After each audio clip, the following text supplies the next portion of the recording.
વાંકાનેરમાં મુસ્લિમ બિરાદરો દ્વારા રમઝાન ઈદની ઉજવણી કરવામાં આવી હતી। વહેલી સવારથી જ શહેરના ચોક ગ્રીન ખાતેથી વિશાળ જુલુસ શહેરના મુખ્ય માર્ગો પર કાઢવામાં આવ્યું હતું।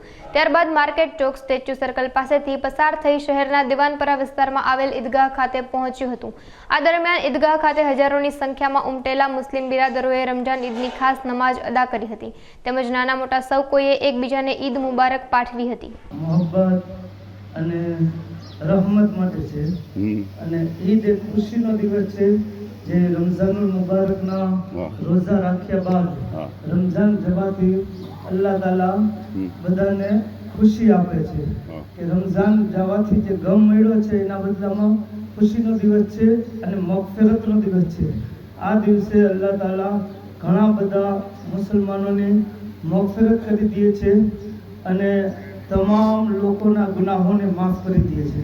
એટલા માટે આ ઈદના મુબારક પ્રસંગે તમામ લોકો આ ઈદગાહની અંદર આવીને અલ્લાહની બારગાહમાં સજદો કરે છે।